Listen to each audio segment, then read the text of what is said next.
Okay, good afternoon, students. Good afternoon, sir. Good afternoon, sir. Good afternoon, sir. ठीक है, good afternoon to Good all. afternoon, sir. बेटा लास्ट क्लास में हम लोग मस्कुलर टिश्यू के बारे में बात कर रहे थे। उसमें हमने अल्ट्रा स्ट्रक्चर ऑफ मायोफिब्रिल पढ़ लिया था। ये सारी बातें थिन फिलामेंट थिक फिलामेंट की डिस्कस करी थी हमने। ठीक है, अब ये तो हो गया अल्ट्रा स्ट्रक्चर ऑफ मायोफिब्रिल। इसमें जो कॉन्ट्रैक्शन का मैकेनिज्म होता है बेटा, वो जो पूरी थियरी है जिसको हम स्लाइडिंग फिलामेंट थियरी के फॉर्म में पढ़ते हैं, theory of muscle contraction,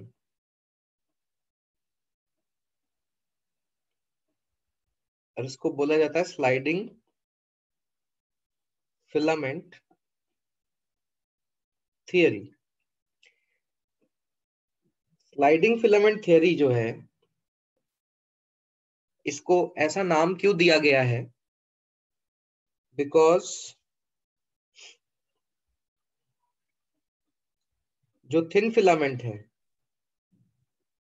they slide over thick filaments. Thin filament किसके बने हुए हैं? मेनली उसमें एक्टिन है, एक्टिन फिलामेंट या थिन फिलामेंट बोलो, ठीक है। और थिक फिलामेंट हम बोलते हैं मायोसिन। मायोसिन।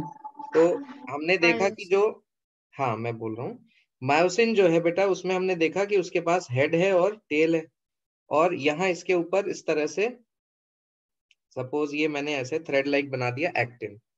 तो होता क्या है कि कॉन्ट्रैक्शन के दौरान ये हेड एक्टिन के साथ इंटरैक्ट करता है। ये मैं कह रहा हूँ एक्टिन या थिन फिलामेंट है, और ये वाला मैंने कहा मायोसिन है। तो जब कॉन्ट्रैक्शन होता है तो एक्टिन और मायोसिन जुड़ जाते हैं और बन जाता है एक्टोमायोसिन कॉम्प्लेक्स। ये जो मायोसिन का हेड है वो इस डायरेक्शन में मूव करेगा अगर इस पॉइंट पे, ठीक है, तो ये जो थिन फिलामेंट है वो इस डायरेक्शन में स्लाइड होगा। ठीक, वो स्लाइड होगा, और किसके ऊपर स्लाइड हो रहा है? मायोसिन के ऊपर। मायोसिन कौन से फिलामेंट में प्रेजेंट है? Thick filament. तो हम बोलेंगे कि जो थिन फिलामेंट है या एक्टिन फिलामेंट है, वो मायोसिन फिलामेंट के ऊपर क्या करता है? स्लाइड करता है, और इसलिए इस थियरी को बोलते हैं स्लाइडिंग फिलामेंट थियरी। अब यहाँ पर इस मूवमेंट की वजह से कॉन्ट्रैक्शन कैसे हो जाती है? तो यहाँ इस डायग्राम में हमने देखा है कि ये जो है जेड लाइंस है यहाँ पे, ठीक। ये येलो कलर से हमको, थोड़ी मैं इसकी सफाई कर देता हूँ ताकि तुमको दिखे प्रॉपरली। यहाँ पर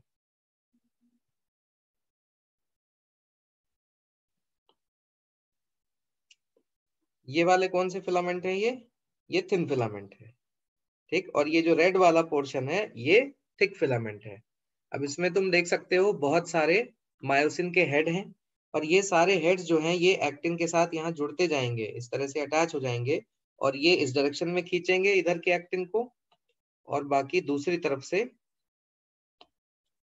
इस डायरेक्शन में खींचेगा। तो दोनों डायरेक्शन से स्लाइडिंग किस तरफ हो रही है? Towards the centre of sarcomere. अब होगा क्या कि जो दो जेड लाइंस हैं वो कॉन्ट्रैक्शन की वजह से क्या हो जाएंगी? पास आ जाएंगी। They will get close enough, और हम कहेंगे कि सार्कोमेयर की जो लेंथ है वो रिड्यूस हो गई है। इसी तरह मसल फाइबर के अंदर बहुत सारे सार्कोमेयर्स होंगे, हर सार्कोमेयर की लेंथ रिड्यूस हो जाएगी, तो हम बोलेंगे मसल कॉन्ट्रैक्ट कर गई है। बाद में जब मायोसिन हेड से एनर्जी रिलीज हो जाएगी तो वो एक्टिन को छोड़ देगा। एक्टिन को छोड़ने पर क्या होगा? वापस से ये थिन फिलामेंट्स अपनी जगह ले लेंगे और वापस से जेड लाइंस दूर हो जाएंगी। हम बोलेंगे मसल रिलैक्स हो गई है। ठीक है सर? हाँ जी सर एनर्जी तो सर यूज होगी ना सर, जब थिन फिलामेंट को सर थिक फिलामेंट कैच करेगा। हाँ ठीक है। बिल्कुल यूज होगी।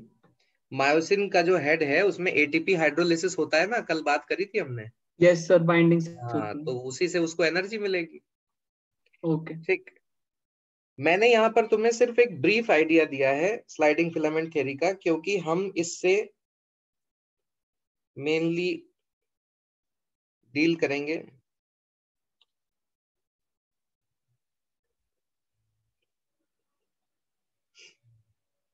इस चैप्टर में जिसका नाम है लोकोमोशन एंड मूवमेंट। ठीक है, फिलहाल के लिए जो हमने पढ़ा है, हमने 3 टाइप की मसल्स पढ़ी हैं मस्कुलर टिश्यू में, और उसमें से स्केलेटल मसल का स्ट्रक्चर पढ़ा है, कार्डियक मसल के कुछ स्पेशल फीचर्स पढ़े हैं जैसे कि इंटरकैलेटेड डिस्क, और आगे हम इसी तरह से स्मूथ मसल के भी जरा टाइप्स देख लेते हैं कि क्या होते हैं। ठीक है सर स्ट्राइएशंस का भी बता देते हाँ, डिफरेंस। बता देता हूँ टाइप्स ऑफ स्मूथ मसल। देखो भाई, स्मूथ मसल के कुछ फीचर्स हमने देख लिया। अच्छा, स्मूथ मसल को स्ट्राइटेड बोलते हो कि अनस्ट्राइटेड बोलते हो? अनस्ट्राइटेड। अनस्ट्राइटेड। अनस्ट्राइटेड क्यों बोलते हो? क्योंकि इसमें डार्क एंड लाइट बैंड्स नहीं है, light bands do not appear. ठीक, इसमें नहीं दिखाई देते डार्क और लाइट बैंड, इसलिए इनको बोलते हैं अनस्ट्राइटेड। अब यहाँ स्मूथ मसल्स जो हैं, इनके बारे में हमने पढ़ा, स्पिंडल शेप्ड है। यहाँ पर दिख भी रहा है तुम्हें, कैसे दिख रही है? ये स्पिंडल शेप दिख रही है। और स्मूथ मसल को मेनली 2 कैटेगरीज में यहाँ डिवाइड किया जाता है, that is your single unit smooth muscle and multi unit smooth muscle. Single unit जो मसल है, उसमें देख सकते हो ये जो सेल्स हैं, स्पिंडल शेप सेल्स, ये बहुत क्लोजली पैक्ड है ना? ये क्लोजली पैक्ड है। और यहाँ पर देखोगे तो ये लूजली पैक्ड है, मल्टी यूनिट वाली थोड़े दूर दूर है।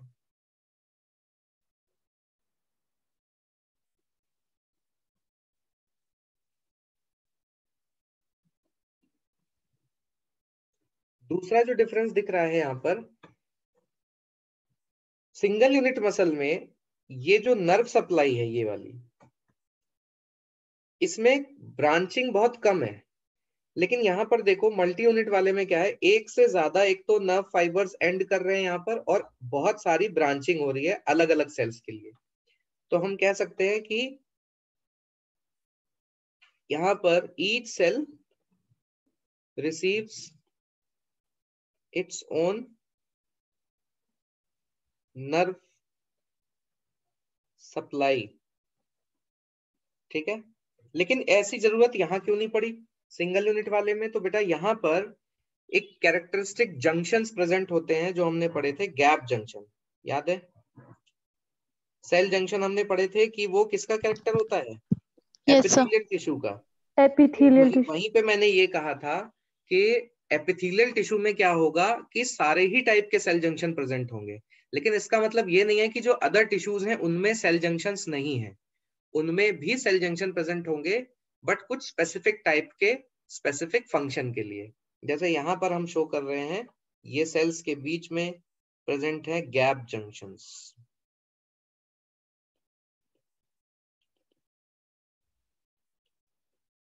गैप जंक्शन का फंक्शन क्या होता है? Sir communication. बिल्कुल, कम्युनिकेशन होता है। तो एक्सचेंज ऑफ आयंस, और हमको मालूम है जब यहाँ सेल्स के बीच में आयंस का एक्सचेंज होता है तो इसी की वजह से क्या ट्रांसफर होती है? इंपल्स।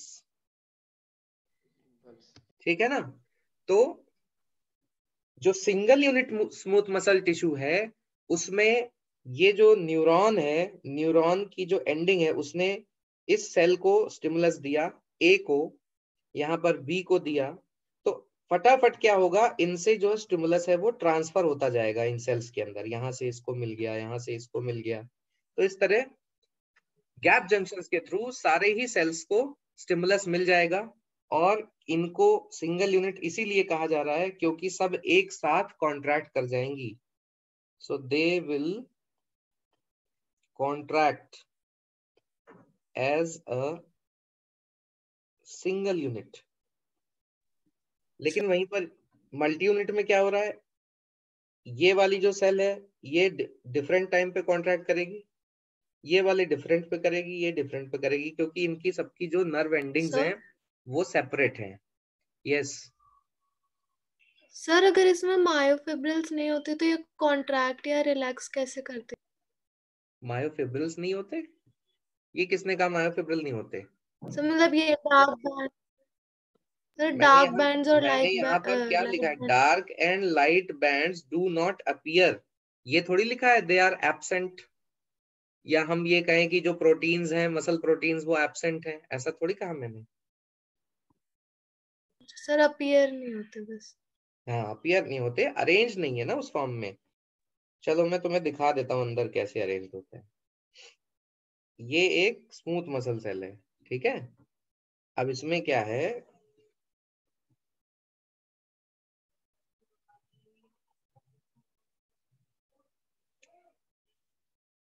ये इस तरीके से यहाँ फिलामेंट्स की अरेंजमेंट होती है।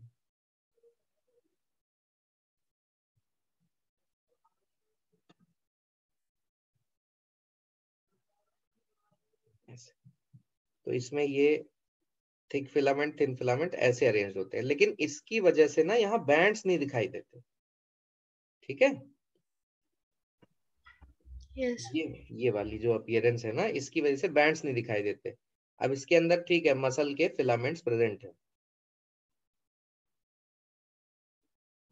Muscle filaments are present but they are not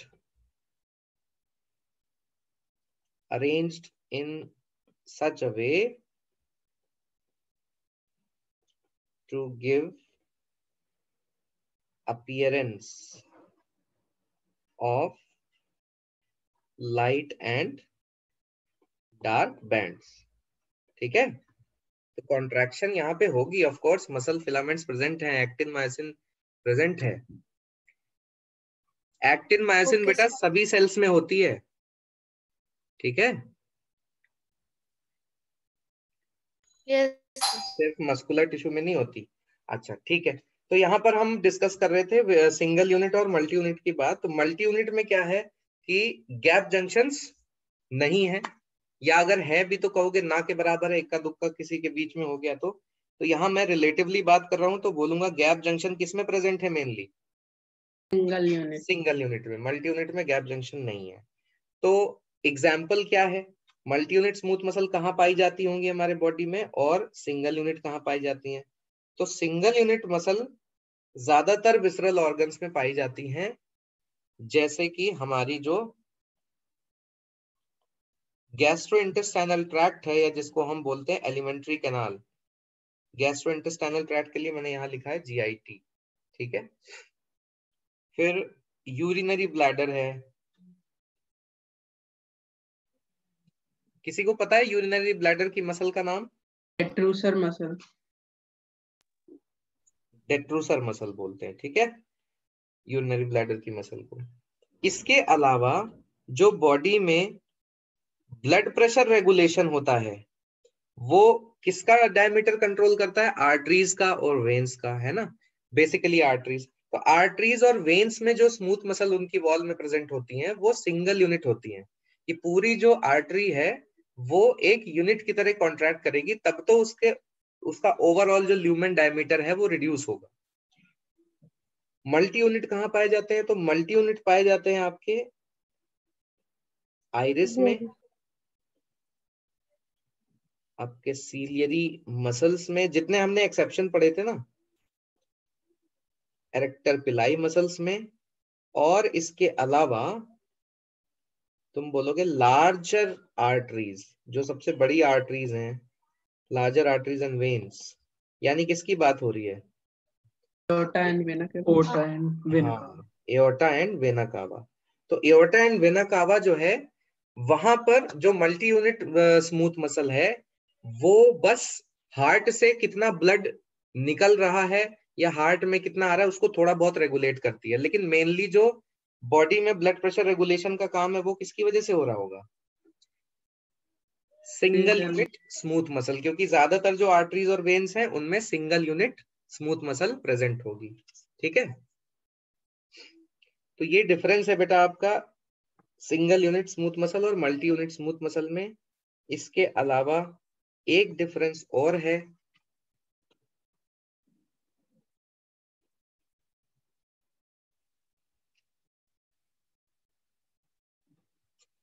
smooth muscle cells में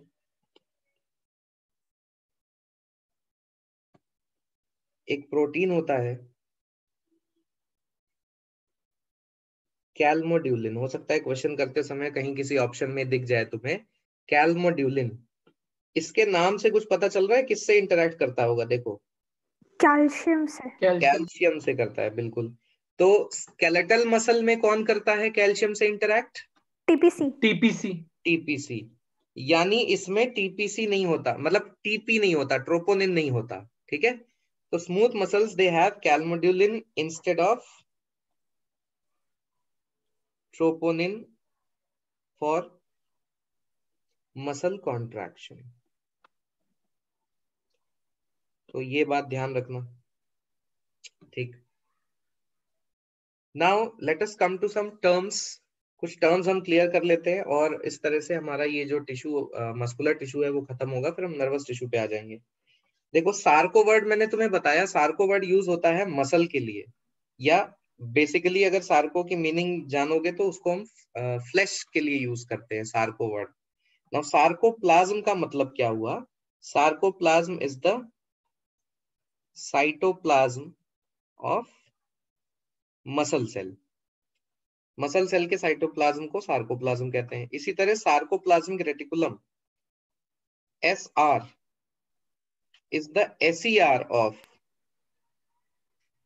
मसल सेल। ये SER क्या होता है? Smooth ER। Smooth endoplasmic reticulum.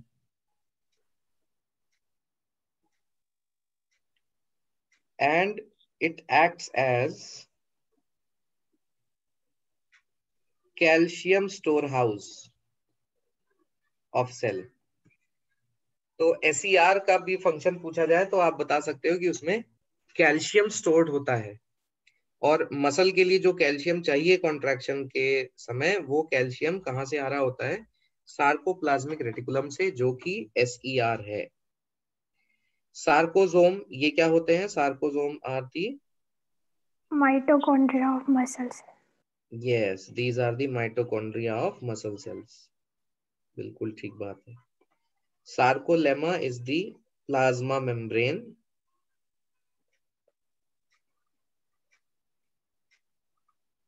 Of muscle cell.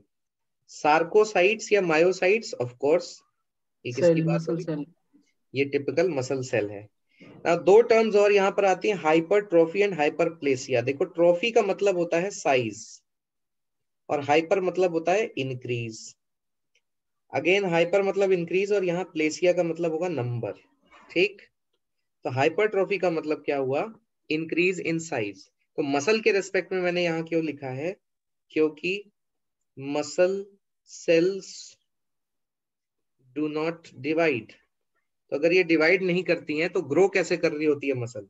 जब प्रोटीन डाइट लेते हैं, जिम जाते हैं, तो मसल ग्रोथ कैसे होती है? By deposition of proteins in the muscle cell. तो मसल सेल का एक्चुअल में साइज बढ़ता है, नंबर नहीं बढ़ता। तो muscle cells do not divide, they need the muscles grow by hypertrophy, ठीक है। और अगर कोई ऑर्गन ग्रो करती है by increase in number of cells, तब वहां पर क्या टर्म यूज होगा? Hyperplasia. Growth due to increase in number of cells. फिर बात आती है स्ट्राइशंस की। स्ट्राइशंस का मतलब होता है अपीयरेंस ऑफ बैंड्स। कौन से? Light and dark. तो अब अपीयरेंस ऑफ बैंड अगर देखोगे तो ये दोनों तरीके की मसल्स में दिखेगा। एक तो किस में दिखेगा? स्केलेटल, और एक दिखेगा कार्डियक में। ओहो, कार्डियक। और स्ट्राइशंस एब्सेंट किस में दिखाई देंगी? स्मूथ मसल्स में। तो स्केलेटल और कार्डियक दोनों को बेटा स्ट्राइटेड मसल की कैटेगरी में डाला जाता है, लेकिन क्योंकि कार्डियक सिर्फ हार्ट में प्रेजेंट है, इसलिए इसको अलग से ट्रीट किया जाता है टर्म्स के रेफरेंस में। यहां पर कभी क्वेश्चन देखोगे तो क्वेश्चन में क्या होगा? स्केलेटल का सिनोनिम यूज कर लिया गया है, as a synonym striated muscle is used.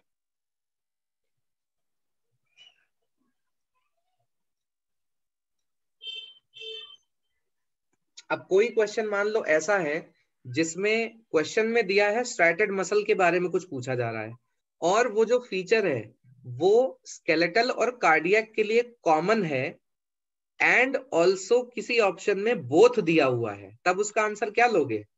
बहुत बोथ लोगे। लेकिन अगर स्ट्राइटेड क्वेश्चन, मतलब क्वेश्चन में स्ट्राइटेड मसल देकर ऐसा फीचर पूछा गया है जो सिर्फ स्केलेटल के पास है, तब वहां पर ये बात फॉलो हो रही होगी कि स्केलेटल या स्ट्राइटेड एक दूसरे का किस तरह इस्तेमाल किया गया, सिनोनिम की तरह से। ठीक है,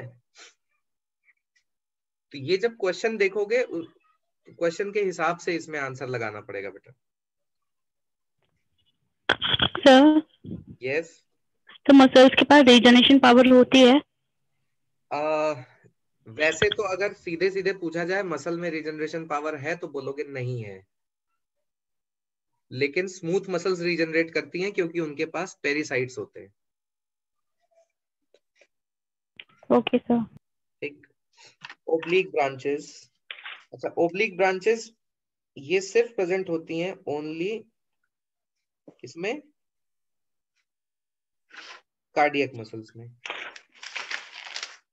बेटा ऑडियो टर्न ऑफ कर लो।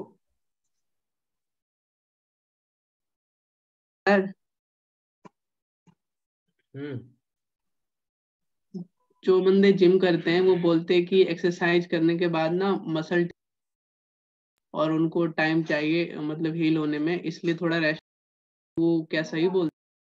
हाँ, तो क्या बोलना चाहते हैं? एक्सरसाइज कर रहे हैं तो स्केलेटल मसल का ज्यादा इस्तेमाल कर रहे हैं ना। हाँ, तो उसमें लैक्टिक एसिड एक्यूमुलेशन होगा ना। मतलब कुछ टूटता उठता तो नहीं है ना? नहीं, वियर एंड टियर तो होएगा ही। अगर मसल का इस्तेमाल किया जाएगा तो वियर एंड टियर होगा कि नहीं होगा?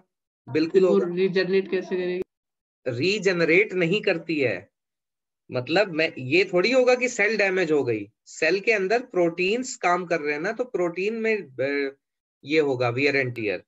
और फिर जब वो कहेंगे हाई प्रोटीन डाइट लो, अंडे खाओ, खूब दालें पियो, और वो पाउडर वगैरह आते हैं प्रोटीन पाउडर, वो सब लेने को बोलते हैं ना। वो किस लिए होता है? ताकि जो सेल है वो मसल प्रोटीन बने। हाँ, मसल प्रोटीन बने। तो मसल प्रोटीन बनेगा तो मसल सेल ग्रो करेगी साइज में, और मतलब ओवरऑल मसल का साइज इंक्रीज हो जाएगा। एक्टिन मायोसिन ब्रेक हो रहे होते हैं। हाँ, एक्टिन मायोसिन। ओके। ऐसा थोड़ी है कि मसल सेल ने कोई प्रोटीन बना लिया तो वो सदा जीवन के लिए रहेगा। मेटाबॉलिज्म होता है ना सेल के अंदर, तो मसल सेल में भी होगा। क्या उसमें कैटाबॉलिक एक्टिविटी नहीं होगी? मसल प्रोटीन्स ब्रेक नहीं होंगे? बिल्कुल होंगे। ओके, ठीक है, तो ये बेटा ओब्लिक ब्रांचेस जो हैं ये सिर्फ कार्डियक मसल में है। तुमने वो डायग्राम देखा है कार्डियक मसल का, उसमें ऐसे बना हुआ था, ये कार्डियक मसल दिखा है, और फिर ये ऐसे करके ये ऐसे। ठीक, सपोज ये दो सिलिंड्रिकल सेल्स दिखा रखी है, तो उनके बीच में ये जो अटैचमेंट है ये क्या है? This is oblique bridge. और यहाँ बीच में जो इस तरह से जिगजैग लाइंस बनी थी वो क्या थी? Intercalated disc. Yes, intercalated disc. ठीक, तो ये सारी जो है टर्म्स हैं। अच्छा, जिस बिटिया ने अभी पूछा था रीजनरेशन के लिए, उसको मैं बता देता हूं कि जो आर्टरीज और वेन्स होती हैं, they have pericytes in their periphery. इन सेल्स का नाम ही बता रहा है कि इनकी लोकेशन कहाँ है। ये आर्टरीज और वेन्स के सराउंडिंग एरिया में प्रेजेंट होते हैं, वॉल में। और ये जो पेरिसाइट्स हैं, they can form new blood vessels. तो ब्लड वेसल्स नई बनती हैं। ठीक है, अगर कोई इंजरी हो रही है, डैमेज हो रही है, ब्लड वेसल रप्चर होती है ना, इंजरी तो होगी ही, ब्लड लॉस होता है ना, तो वो रिपेयर भी तो होता है। सर ये पावर के सर बहुत ज्यादा फास्ट होती है? नहीं, अगर मैं कहूँ यहाँ देखो, रीजनरेशन की जो बात है ना, जो ब्लड वेसल में इंजरी हुई है वहां तो जो इंस्टेंटली जो काम होता है वो क्या होता है? Blood clotting. ये तो फास्ट है। लेकिन ये नहीं कहूंगा मैं कि पेरिसाइट्स का बहुत फास्ट है रीजनरेशन पावर। भाई मान लो किसी को ट्यूमर होता है, तो जब ट्यूमर होता है तो नया मास ऑफ सेल्स बनता है, ठीक है, न्यू मास ऑफ सेल्स। तो न्यू मास ऑफ सेल्स के अंदर ब्लड वेसल भी बनती हैं, तो इट विल टेक टाइम। ऐसा नहीं कि इंस्टेंटली तुरंत बनना शुरू हो जाएगा, बहुत रैपिड प्रोसेस नहीं है ये। Okay sir. और सर जब कैन्यूला लगता है हाथ में तो सर ब्लड एकदम से सर बाहर क्यों नहीं आता उसको निकालने के बाद? किसमें लगाया जाता है कैनुला? वेन में लगाया जाता है ना। Yes sir. हाँ, तो प्रेशर कम रहता है। ओके ठीक है। 10 mm ऑफ Hg प्रेशर है सिर्फ उसमें। क्या लगाते हैं? कैन्यूला। क्या? कैन्यूला नहीं, वो जिसमें इंजेक्शन डालने के लिए नहीं ट्यूब लगा देते हैं, अच्छा ठीक है। उसको बोलते हैं बेटा कैनुला। ठीक है, तो ये तो बात हो गई आपका जो मसल टिश्यू है उसकी। अब हम आगे बढ़ जाते हैं हमारे अगले टॉपिक पे, that is nervous tissue. Nervous tissue is, you very well know, ectodermal in origin. Ectoderm से बनता है। यहाँ पर एक एक्सेप्शनल सेल है, लेकिन वो आगे क्लासिफिकेशन करते समय हम बात करेंगे। नर्वस टिश्यू जो है, इसको अगर मैं क्लासिफाई करूं तो यहाँ पर दो मेन कैटेगरी होती है सेल्स की। एक तो जो स्ट्रक्चरल एंड फंक्शनल यूनिट है, जिसको हम कहते हैं न्यूरॉन, और बाकी जो होते हैं वो उसको सपोर्ट करने वाले सेल्स होते हैं, जो कि बनाते हैं न्यूरोग्लाया। ठीक है, ये दो टाइप्स हैं mainly, neuron and supporting sales.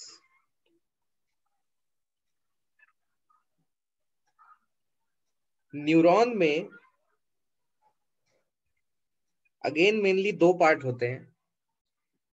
एक तो न्यूरॉन में बहुत सारे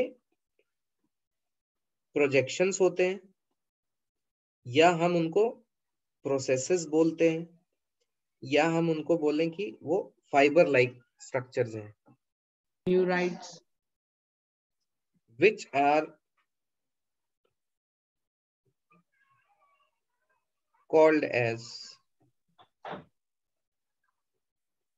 yes, न्यूराइट्स। इसके अलावा बाकी जितना सेल का साइटोप्लाज्म है वो एक पोर्शन में कॉन्सेंट्रेटेड होता है, और उस पोर्शन को हम बोलते हैं पेरिकैरियन, या उसको बोलते हैं साइटोन, या सेल की जो मेन बॉडी है इसलिए उसको बोलते हैं सोमा।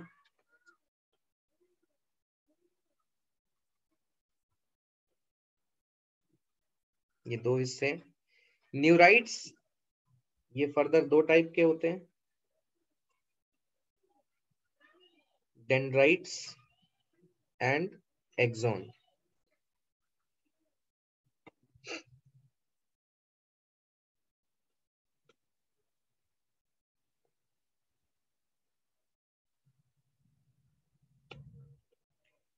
देखो, डेंड्रो वर्ड जो है, डेंड्रो का मतलब होता है ट्री। यहाँ पे डेंड्रो को रिलेट किया जाता है ट्री की ब्रांचिंग से। सो ये वाले जो प्रोसेसेस होते हैं या प्रोजेक्शंस होते हैं, इनमें बहुत सारी ब्रांचेस होती हैं, ये न्यूमरस होते हैं, तभी तो। एक्सॉन में हम बोलते हैं इट इज यूजुअली सिंगल, हम कहते हैं it is usually unbranched. Dendrites को हम बोलते हैं एफरेंट प्रोसेस, और एक्सॉन को बोलते हैं इफरेंट प्रोसेस। इसको एफरेंट क्यों बोलते हैं? क्योंकि यहाँ पर होता है अराइवल, डेंड्राइट से अराइवल होता है किसका? इम्पल्स का। जब कोई न्यूरॉन इम्पल्स एमिट करता है तो उसको रिसीव करता है दूसरे न्यूरॉन का डेंड्राइट। तो A for afferent, A for arrival या ए से आना, ई से यहाँ पर हम कहेंगे एग्जिट, यहाँ एग्जिट होता है इम्पल्स का इफरेंट प्रोसेस से। ठीक है, तो ये डेंड्राइट और एक्सॉन होते हैं। सपोर्टिंग सेल्स में क्या चीजें आती हैं? सपोर्टिंग सेल्स में हम बात करते हैं न्यूरोग्लाया की, हम इसमें बात करते हैं इपेंडाइमल सेल्स की,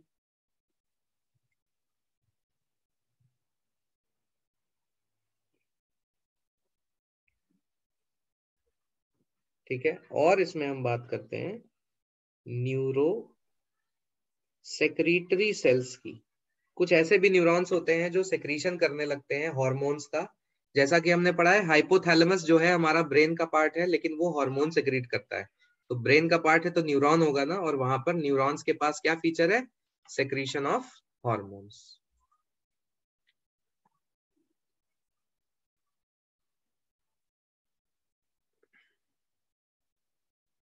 ठीक है, so let us see these features of neuron through its structure। हम इसके स्ट्रक्चर से ये फीचर देखते हैं।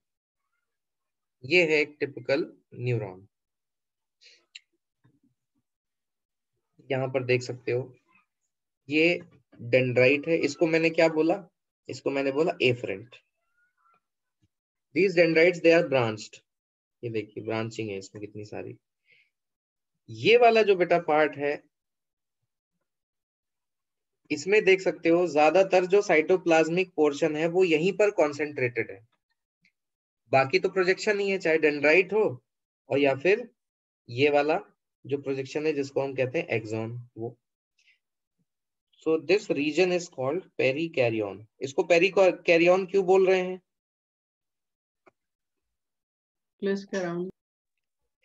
क्योंकि हाँ, ये जितना भी साइटोप्लाज्मिक पोर्शन है ये किसके अराउंड कॉन्सेंट्रेटेड है? यहाँ पर न्यूक्लियस के अराउंड। तो पेरी मतलब न्यूक्लियस और पेरी मतलब अराउंड एंड कैरियन मतलब हो गया न्यूक्लियस, तो इसलिए इसका ऐसा नाम हो जाता है। अब साइटोप्लाज्म को जब हम देखते हैं तो साइटोप्लाज्म में देखो जो नीट में क्वेश्चन पूछे गए हैं उनमें इसके ऊपर आ चुका है 2 बार क्वेश्चन अभी हाल में। तो ये जो निसल्स बॉडीज हैं इस पे क्वेश्चन ये आया था कि निसल बॉडीज किससे बने होते हैं? मेड ऑफ राइबोसोम्स, वो भी ऐसा था फ्री राइबोसोम प्लस आरएनए। ठीक है, अच्छा राइबोसोम है तो राइबोसोम के अंदर आरएनए होता है कि नहीं होता? होता है सर। और साथ में क्या होता है? Proteins protein. होते हैं। तो अगर कोई ऐसा स्ट्रक्चर है जिसमें आरएनए भी हो और प्रोटीन भी हो हम उसको बोल सकते हैं राइबो न्यूक्लियो प्रोटीन। यानी कि जो निसल्स बॉडीज हैं ये क्या है? These are RNPs, ribonucleoprotein. तो ये सब चीजें तुम्हें क्वेश्चन सॉल्व करते समय मिल सकती हैं, कहीं लिखा हो राइबो न्यूक्लियो प्रोटीन। फिर कहीं पूछा जाए कि निसल बॉडीज का नेचर कैसा होता है, ये एसिडिक होते हैं या बेसिक होते हैं? क्या बताओगे भाई? इसके अंदर आरएनए है ना, आरएनए का फुल फॉर्म क्या है? Ribo nucleic acid. तो ये कैसे हो गए एसिडिक? अगर ये खुद एसिडिक हैं तो किस तरीके की डाई से स्टेन होंगे? बेसिक, यानी ये बेस लविंग हो गए। तो चाहे इसको एसिडिक बोलो या फिर क्या बोल सकते हो? बेसोफिलिक। ठीक है, तो they are stained with basic dyes, basic dye से स्टेन होते हैं। निसल्स बॉडीज की वजह से ये जो साइटोप्लाज्म है इसकी अपीयरेंस स्पॉटेड हो जाती है। ठीक, तो स्पॉटेड अपीयरेंस की वजह से इसको टाइग्रॉइड बॉडीज भी कहा जाता है।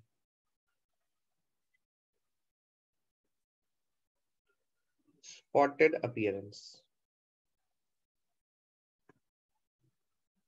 ठीक है, बाकी ये सब प्रेजेंट है mitochondria and all. Of course cytoplasm में तो जितने और सेल ऑर्गेनेल्स होते हैं नॉर्मल वो तो प्रेजेंट होंगे ही।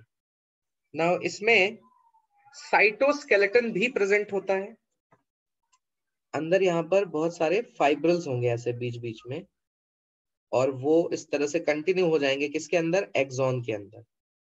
These structures will be called as neurofibrils। तो आपसे पूछा जाए न्यूरोफाइब्रल्स क्या होते हैं तो तुम बताओगे कि these are the cytoskeleton of neuron। ठीक, और न्यूरोफाइब्रिल कहाँ कहाँ प्रेजेंट है? जो मैंने अभी बताया उसकी बेसिस पे क्या बताओगे न्यूरोफाइब्रिल की लोकेशन?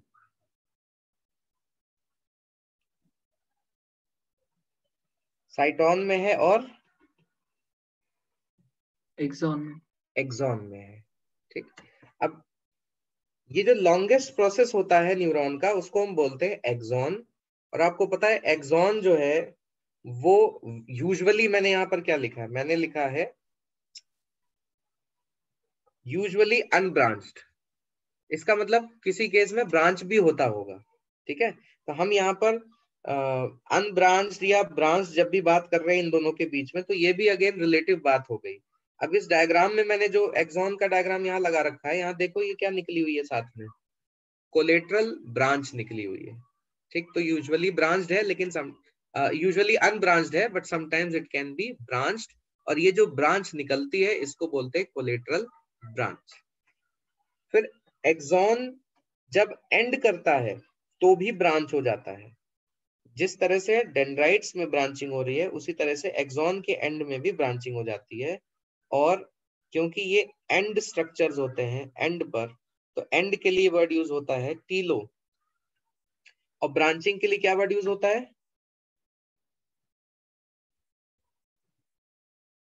अरे भाई इधर लिखते रहो, डेंड्रो, मतलब हाँ डेंड्रो, ब्रांचिंग। ठीक है, तो इसको नाम, इसका नाम हम और क्या लिख सकते हैं, इसको हम कह सकते हैं टीलोडेंड्रिया। ऐसा नाम कहीं तुम्हें लिखा मिलेगा तो समझ जाओगे किसकी बात हो रही है। टीलो मतलब एंड। अच्छा, किसका एंड है ये? एक्सॉन का। तो एक्सॉन टर्मिनल को ही हम कह सकते हैं टीलोडेंड्रिया, या इसको एक और नाम दिया जाता है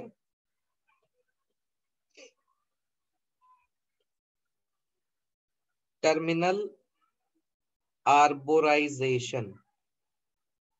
आर्बर, आर्बर का मतलब अगेन क्या होता है? ट्री। और यहाँ पर ट्री को किससे रिलेट करना है? ब्रांचेस। ठीक है, तो चाहे एक्सॉन टर्मिनल लिखा हो या टीलोडेंड्रिया लिखा हो या टर्मिनल आर्बोराइजेशन लिखा हो, तुम समझ जाओगे कि ये एक्सॉन एंड की बात हो रही है, एक्सॉन की एंडिंग की बात हो रही है। बाकी जितना पोर्शन हम एक्सॉन का देख रहे हैं उसके ऊपर कुछ सेल्स लोकेटेड हैं, जिन सेल्स को हम बोलते हैं श्वान सेल। ठीक, अब यहाँ पर तो ये जो श्वान सेल प्रेजेंट है ये न्यूरॉन का पार्ट नहीं कहलाएगा, ये किसके अंदर आ जाता है? ये किसका पार्ट बनता है? न्यूरोग्लाया का। This is a part of neuroglia. Schwann cells का काम क्या होता है? श्वान सेल्स दे फॉर्म, हाँ दे फॉर्म, बिल्कुल ठीक बात है, they form myelin sheath on the axon. फिर ये पूछा जाए कि जो माइलिन है ये क्या होता है, तो आप कहेंगे ये दीज आर लिपिड्स। अब ये लिपिड है तो इसका यहाँ पर काम क्या है? तो तुमने पढ़ा होगा कि जो माइलिनेटेड न्यूरॉन्स होते हैं उनमें कंडक्शन बहुत फास्ट होता है। तो यहाँ पर सॉल्टेशन, हाँ सॉल्टेशन होता है, गुड। तो यहाँ पर जो लिपिड प्रेजेंट है माइलिन शीथ में, उसका काम है इंसुलेशन ऑफ आयनिक डिफ्यूजन। जब एक्सॉन से कोई आयन बाहर आता है, बाहर से कोई आयन एक्सॉन में जाता है, तब एक्सॉन के उस पॉइंट पर इंपल्स जनरेट होता है। ठीक है, तो जितने पोर्शन माइलिन से कवर्ड होंगे वहां पर आयंस का एक्सचेंज हो पाएगा क्या? नो सर, नहीं हो पाएगा। इसलिए आयनिक एक्सचेंज सिर्फ उन जगहों पर होगा जहां माइलिन शीथ नहीं प्रेजेंट है, और उन पोर्शंस को बोला जाता है node of Ranvier. Node of Ranvier where myelin sheath is absent. तो इंपल्स कंडक्शन या इंपल्स जनरेशन कहां पर होता है? ओनली नोड ऑफ रैनवियर पर। ठीक, बोलो भाई। Yes sir. ओके सर हाँ पूछो।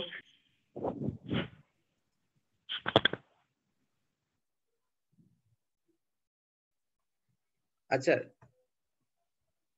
पूछो भाई, क्या पूछना है? सर जो ग्रे मैटर और व्हाइट मैटर होता है वो ब्रांच में पड़े रहते हैं एक्सॉन्स? ग्रे मैटर और व्हाइट मैटर,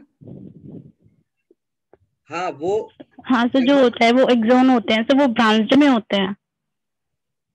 नहीं, ग्रे मैटर और व्हाइट मैटर जो होता है ना, वो ब्रेन का और स्पाइनल कॉर्ड के उस पोर्शन को कहेंगे जहां पर जो न्यूरॉन्स की अरेंजमेंट है वो इस तरीके से हो कि माइलिन शीथ वाला पोर्शन एक जगह कॉन्सेंट्रेट होके व्हाइट कलर दे देगा, और जो सेल बॉडी वाला पोर्शन है वो जहां पर ब्रेन में कॉन्सेंट्रेटेड होगा वहां पर व्हाइट कलर नहीं आएगा। मैं यहाँ पर लिख देता हूं कि जो माइलिन शीथ है, अगर ये कहीं पर कॉन्सेंट्रेट हो जाए तो वहां कौन सा कलर आ जाएगा? White colour. और उसी रीजन को बोलोगे व्हाइट मैटर। वो मैं अभी आगे बताऊंगा जब वेंट्रिकल्स के बारे में डिस्कस करेंगे तो, ठीक है। अच्छा, ये किसी ने मुझे, हाँ सिकंदर ने बताया कि ये जो क्वेश्चन था उसमें फ्री राइबोसोम के साथ में ये लिया हुआ था ऑप्शन में। अब देखो यहां से एक और क्वेश्चन निकल के आ जाता है। ये पूछा जाए निसल बॉडीज जो हैं इनमें बाउंड राइबोसोम प्रेजेंट है क्या? Yes sir. ठीक है। अगर RER यहाँ पर लिखा हुआ है तो RER का मतलब हुआ रफ एंडोप्लाज्मिक रेटिकुलम, और रफ एंडोप्लाज्मिक रेटिकुलम के ऊपर बाउंड राइबोसोम होते हैं। तो अगर तुमसे पूछा जाए निसल बॉडीज में फ्री राइबोसोम और बाउंड राइबोसोम दोनों होते हैं तो तुम कहोगे हाँ जी, इसमें दोनों होते हैं। ठीक। और ऑफ कोर्स राइबोसोम है तो राइबोसोम के पास क्या प्रेजेंट है? RNA और प्रोटीन्स, और इसलिए इसको राइबोन्यूक्लियर प्रोटीन भी कहते हैं। सर सर RNA, mRNA या फिर rRNA?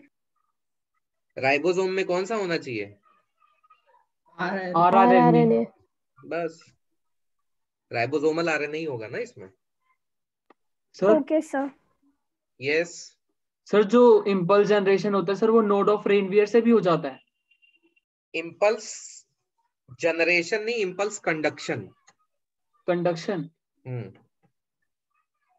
इस पॉइंट पर इम्पल्स आया, यहां से यहां गया, यहां से यहां गया, यहाँ कैसे आया था? यहां से यहाँ आया था, और इस मेम्ब्रेन के ऑल अलोंग आया होगा किसी डेंड्राइट से। ठीक, ये किसी एक्सॉन का एक्सॉन टर्मिनल यहां से ट्रांसफर हुआ। इम्पल्स ट्रांसफर भी पढ़ेंगे ना, उसमें दो पार्ट आते हैं बेटा। एक होता है साइनेप्टिक ट्रांसमिशन, पता है ना? ऐसा कुछ पढ़ा है? पढ़ा ही होगा। साइनैप्स क्या होता है? Space between space between the two successive. बिल्कुल। तो जब इम्पल्स कंडक्ट होती है ना तो वो पहले उसमें साइनेप्टिक ट्रांसमिशन होता है और उसके बाद उसका एक्सोनल ट्रांसमिशन होता है। तो इन दोनों में डिफरेंस क्या है? साइनेप्टिक ट्रांसमिशन है बिटवीन डेंड्राइट एंड न्यूरॉन। और एक्सोनल ट्रांसमिशन है through the axon of a single neuron, या कहो उसके साइटोन से एक्सॉन टर्मिनल तक। ठीक है, तो ये दोनों चीजें हैं। अब इसमें ये जो साइनेप्टिक ट्रांसमिशन पढ़ते हो वो कुछ नर्वस वाले चैप्टर में ना ऐसा डायग्राम है, याद है कुछ? Yes sir.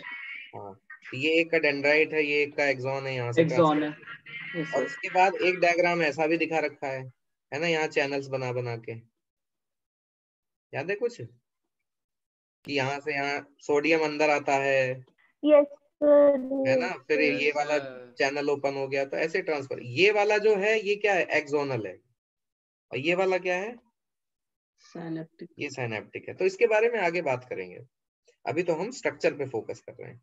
तो मैं ये कह रहा था कि जहां से जिस पोर्शन से ये एक्सॉन अराइज होता है, ये वाला पार्ट, ये देख रहे हो, ये कैसा हो जाता है? ये कोनिकल पार्ट हो जाता है और इसको बोलते हैं एक्सॉन हिलॉक।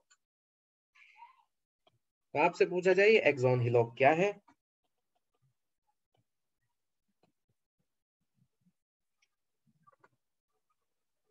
कोनिकल बोलो या फनल लाइक बोलो, funnel like part from where axon arises. axon hillock को हम बोलते हैं it is the most sensitive part of neuron. अब यहां मोस्ट सेंसिटिव कहने का मतलब हो गया कि मोस्ट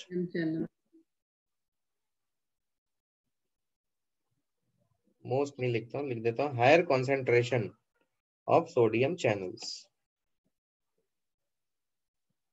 जहां पर सोडियम चैनल्स की कॉन्सेंट्रेशन सबसे ज्यादा होगी वही पोर्शन सबसे ज्यादा सेंसिटिव होगा.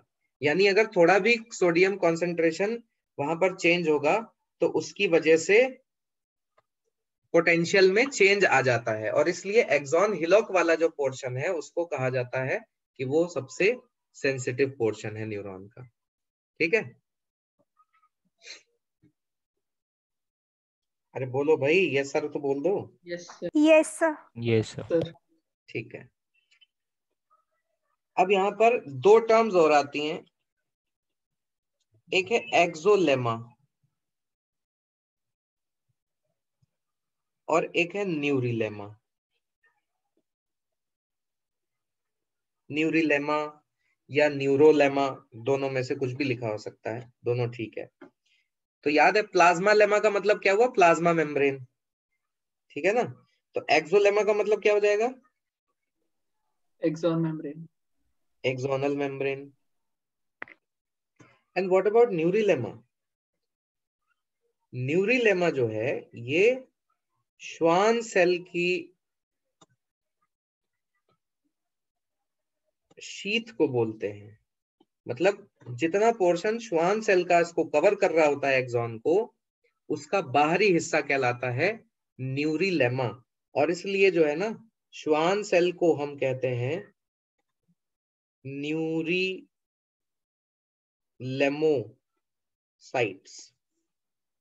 तो श्वान सेल का एक और नाम है न्यूरिलेमोसाइट.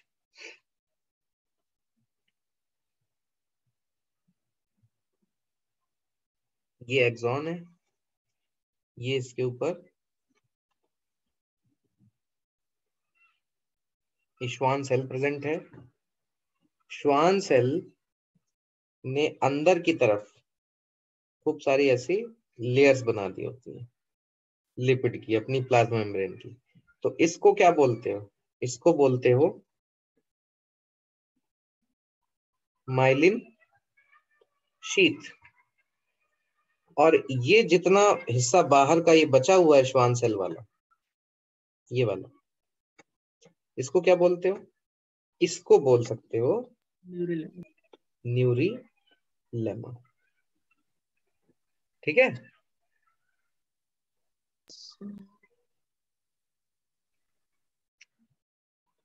Yes sir. ओके. हाँ, अगर ये कहा जाए कि जो माइलिनेशन है यहाँ पर वो कैसे होता है, what is the mechanism of myelination, तो माइलिनेशन यहाँ पर होता है श्वान सेल अटैच होता है एक्सॉन के ऊपर फीटल लाइफ के दौरान, और वो अपनी मेम्ब्रेन को इंटरनली एक्सटेंड करता जाता है एक्सॉन के अराउंड, और उसकी वजह से वहां पर बन जाती है माइलिन शीथ.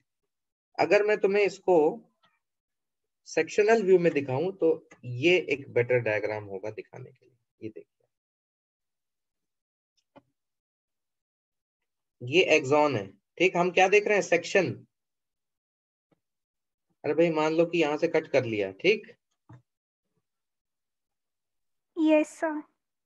और ये कौन सा सेल है? Schwann cell. Schwann cell. तो पहले श्वान सेल इस तरह अटैच हुआ, ठीक है, अटैच हो गया. अब यहां पर देखो, ये वाला जो सिरा है श्वान सेल का, ये ऐसे अंदर की तरफ ऐसे एक्सटेंड होता जाएगा. ये देख रहे हो एक्सटेंशन, और इस एक्सटेंशन की वजह से यहाँ देखो बहुत सारी ये सेल मेम्ब्रेन्स जो है श्वान सेल की, ये एक दूसरे के ऊपर रैप अप होती जा रही हैं. अब ये जो रैपिंग हो गई है सेल मेम्ब्रेन्स की, ये वाला हिस्सा जो बीच का दिख रहा है, इसको क्या बोल रहे हो? माइलिन. Myelin sheath. यस, यही है माइलिन शीथ। और ये वाला जो पोर्शन बचा हुआ है, ये वाला, न्यूरिलेमा। यस, इसको आप बोल रहे होंगे न्यूरिलेमा। ठीक है सर ये फीटल लाइफ में होता है? हाँ, ये फीटल लाइफ में होता है, लेकिन ये अडल्ट लाइफ में भी होता है। अगर न्यूरॉन में थोड़े हिस्से में माइलिन डिजेनरेशन हो गया तो वो अगर रीजनरेट करेगा श्वान सेल, तब ये होगा। ठीक है। और ओके सर। ये काम उस समय भी होगा जब बच्चे का ब्रेन डेवलप हो रहा होता है, यानी अप टू अबाउट 6 इयर्स। 6 साल की उम्र तक न्यूरॉन्स जो है वो बहुत सारे नए साइनेप्सेस बना रहे होते हैं। ठीक है। तो ये काम उस समय तो पूरे फुल फ्लेजेड तरीके से हो रहा है, बाद में ये सिर्फ रीजनरेट करने के लिए होगा। रीजनरेशन जो मैं वर्ड यूज कर रहा हूं उससे गलत फहमी मत पाल लेना कि न्यूरॉन्स रीजनरेट हो जाते हैं। मैंने ये कहा कि अगर थोड़ा बहुत रीजनरेशन होगा तो श्वान सेल की वजह से हो जाएगा बाय दिस प्रोसेस। अगर न्यूरॉन बहुत ज्यादा डैमेज हो गया तब तो रीजनरेट नहीं कर सकता है। ठीक है। Okay sir. किसी को कोई एक मिनट बेटा, किसी को कोई डिसऑर्डर याद है माइलिन शीथ डिजेनरेशन का? ऑटोइम्यून डिसऑर्डर एक पढ़ते हो, क्वेश्चन भी आया हुआ है पहले उसमें। Multiple sclerosis. मल्टीपल स्क्लेरोसिस, बिल्कुल ठीक बात है। हाँ बोलो बेटा। कुछ नहीं सर, आ गया समझ। ठीक है। सर मल्टीपल स्क्लेरोसिस क्या है? ये बेटा ऑटो इम्यून डिसऑर्डर है in which myelin sheath degenerates। Auto immune disorder बेटा हम उसको बोलते हैं जिसमें बॉडी का जो इम्यून सिस्टम है वो बॉडी के ही हिस्सों को डिजेनरेट करने लगे, डिग्रेड करने वो लगे। सेल्फ और नॉन सेल्फ में डिफरेंशिएट नहीं कर यस, पाते। वो जो, हाँ बिल्कुल सही बात है, वो जो फीचर होता है discrimination between self and non self, उसका लॉस हो जाता है। तो इसकी वजह से यहाँ पर माइलिन शीथ का डीजनरेशन हो जाता है और इस डिसऑर्डर को बोलते हैं मल्टीपल स्क्लेरोसिस। ठीक है। तो ये समझ में आ गया ना माइलिनेशन कैसे हो रहा है? Yes sir. Yes sir. हाँ ठीक है। फिर तुम्हें एक क्वेश्चन और मिलेगा कि भाई जो नोड ऑफ रैनवियर होता है वहां पर माइलिन शीथ प्रेजेंट होता है कि नहीं? नहीं होता। नो होता नहीं Present होता। होता है। और न्यूरिलेमा होता है कि नहीं? होता है सर। होता है। होता है, बिल्कुल ठीक बात है। तो वहां पे आपको ये ध्यान रखना है कि at node of Ranvier myelin sheath is absent but neurilemma is present। Plus मैं लिखूं तो समझ जाओ प्रेजेंट और माइनस लिखूं तो समझ जाना एब्सेंट। ठीक है भाई। अभी तक जितना स्ट्रक्चर के बारे में बताया न्यूरॉन के, क्लियर है कि नहीं क्लियर है? कुछ पूछना है क्लियर है इससे? Sir. Anything to ask?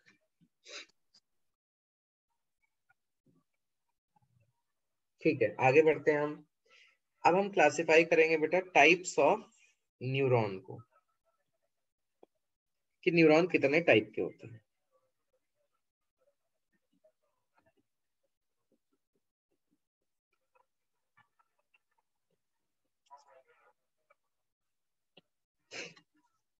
Neurons को कई तरीके से क्लासिफाई किया जा सकता है।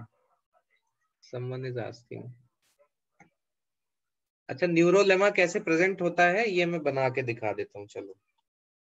तभी मैंने कहा ना पूछो।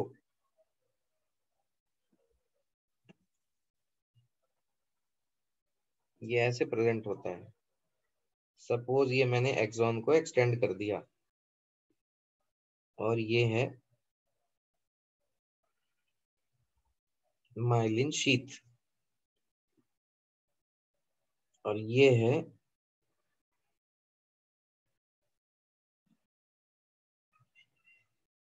न्यूरिलेमा। बोलिए, नोड ऑफ रैनवियर कहां से कहां तक है? ये वाला पोर्शन,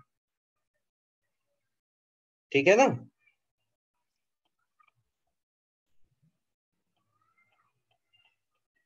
अरे भाई, जिसका डाउट है यस सर नो सर कुछ बोलोगे? हाँ जी, बिल्कुल ठीक बात। ये नोड ऑफ रैनवियर है। तो अब इस डायग्राम को देख के तुम्हें क्या लग रहा है, नोड ऑफ रैनवियर पे न्यूरिलेमा है कि नहीं है? है, लेकिन यहाँ पर माइलिन शीट नहीं है। तो माइलिन शीट जहां से स्टार्ट होगी, दोनों पोर्शन की माइलिन शीट जो है उसके बीच के इस रीजन को आप बोल रहे हो नोड ऑफ रैनवियर। लेकिन वहां पर देखोगे तो ये ग्रीन वाला पोर्शन यानी न्यूरिलेमा तो प्रेजेंट है, ठीक है? अभिषेक क्लियर है बेटा? Okay, so types of neuron. First classification on the basis of polarity, या मैं बोलूं on the basis of projections। इस आधार पे जो न्यूरॉन्स हैं ये होते हैं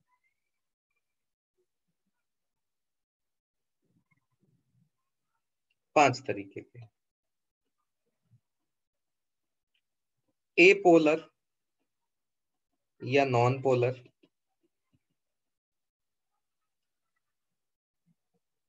unipolar,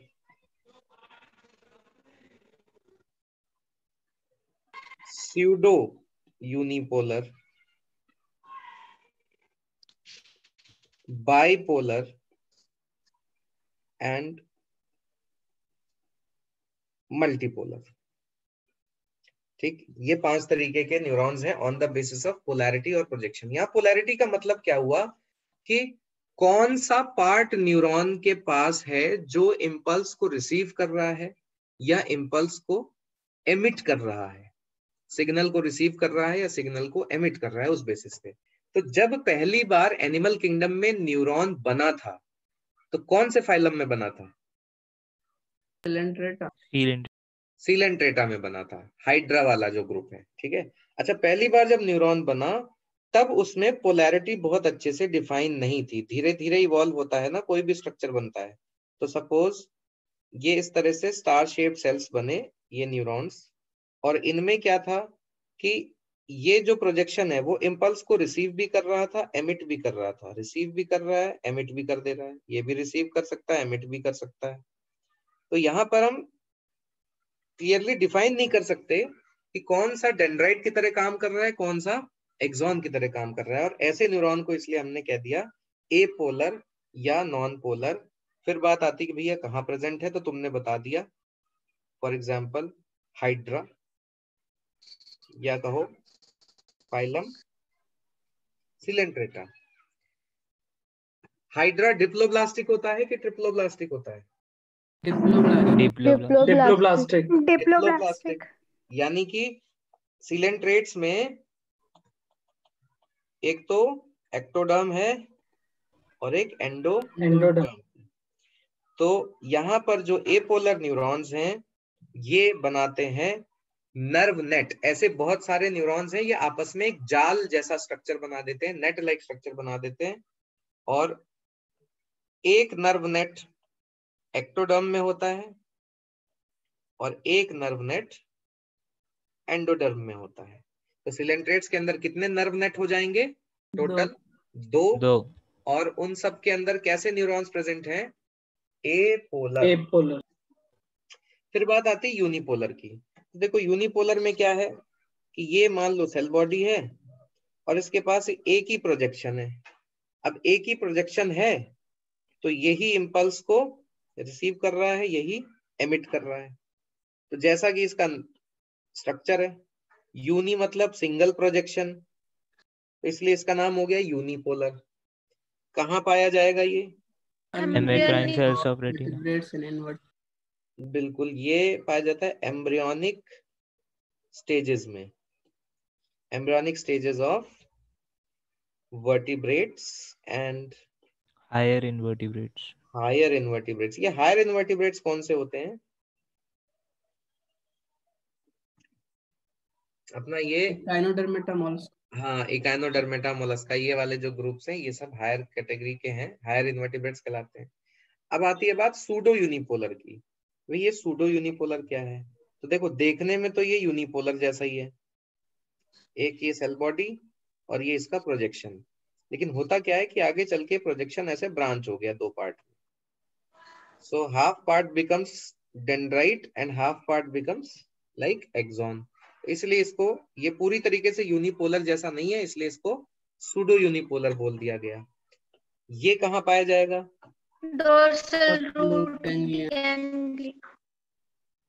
dorsal root ganglion of spinal cord. अब बहुत सारे लोगों को शायद ना पता हो कि डोर्सल रूट गैंग्लियन क्या है। पता है किसी को क्या होता है डोर्सल रूट गैंग्लियन?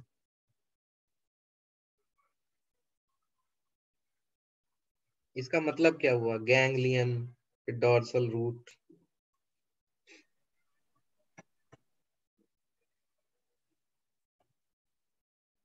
चलो मैं बताता हूँ। स्पाइनल कॉर्ड में जो सेल बॉडी है, जो सेंसरी न्यूरॉन आता है डोर्सल साइड से। चलो मैं बताता हूँ, बिल्कुल सबके लिए बता देता हूँ। सपोज ये स्पाइनल कॉर्ड है, ठीक है, तो हम इसका क्या देखते हैं? सेक्शन देख रहे हैं। जब सेक्शन देखेंगे तो यहाँ पर क्या होगा, कुछ हमको ये स्पाइनल कॉर्ड ऐसा दिखाई देगा, ऐसा। बीच में ये हॉलो स्पेस होती है, याद है ना? कॉर्डेट का जो नर्व कॉर्ड होता है वो कैसा होता है? हॉलो या सॉलिड? हॉलो। हॉलो होता है, ठीक। हम ये देख रहे हैं transverse section of spinal cord. ये अब स्पाइनल कॉर्ड में न्यूरॉन्स होंगे और न्यूरॉन्स के जो एक्सॉन्स होंगे वो एग्जिट करते हैं। अब एग्जिट जब ये करते हैं तो ये दोनों साइड से करते हैं, आगे से भी और पीछे से भी। तो ये वाली साइड को अगर मैं डोर्सल बोल दूं, इस वाली साइड को वेंट्रल बोल दूं, तो ये ऐसा बंडल जो है एक्सॉन्स का एग्जिट करेगा दोनों तरफ से, ठीक। अब एक बात बताओ, जो डोर्सल साइड से एग्जिट कर रहा है इसको मैं क्या बोल सकता हूं? इसको कह सकता हूं डोर्सल रूट, ठीक है। तो इसको क्या बोलेंगे? ये हो जाएगा वेंट्रल रूट। अब यहाँ इसके अंदर होते हैं न्यूरॉन्स। तो जो डोर्सल रूट है बेटा, डोर्सल रूट के अंदर, एक मिनट,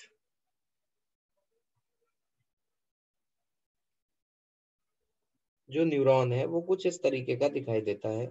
तुम्हारे पास जो एनसीईआरटी में डायग्राम है ना रिफ्लेक्स वाला, उसमें भी देखोगे तो ऐसा एक न्यूरॉन दिखाया हुआ है।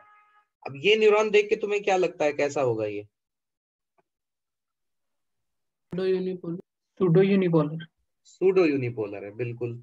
तो इसीलिए लिखा हुआ है ना कि डोर्सल रूट गैंग्लियन। यहाँ पर ये जो बल्ज्ड आउट पार्ट दिख रहा है इसको बोलते हैं ganglion. Ganglion is what? Ganglion का मतलब होता है ग्रुप ऑफ सेल बॉडी। तो यहाँ एक न्यूरॉन थोड़ी होगा, ऐसे बहुत सारे न्यूरॉन होंगे। तो उन सब न्यूरॉन्स की जो सेल बॉडी है उसकी वजह से यहाँ पर एक ऐसा बल्ज पार्ट दिखाई दे रहा होता है, तो उसी ग्रुप को बोल रहे होते हैं गैंग्लियन। अब समझ में आया location? Yes sir.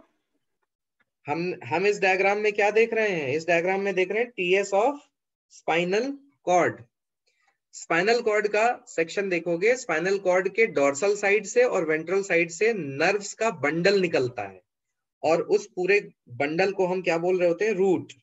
Dorsal side से जो निकलेगा उसको बोल दोगे डोर्सल रूट, वेंट्रल साइड से जो निकलेगा उसको बोल दोगे वेंट्रल रूट। डोर्सल रूट के अंदर जो न्यूरॉन्स देखे जाते हैं उनकी अपीयरेंस दिखती है सूडो यूनिपोलर जैसी, ठीक है। इसलिए इसका एग्जांपल तुम बोलोगे dorsal root ganglion of spinal cord. I hope it is clear to all. Yes sir. ठीक है, कोई तकलीफ है तो बता दो।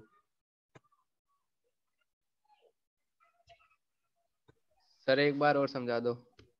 एक बार और समझा देते हैं। स्पाइनल कॉर्ड हमारा एक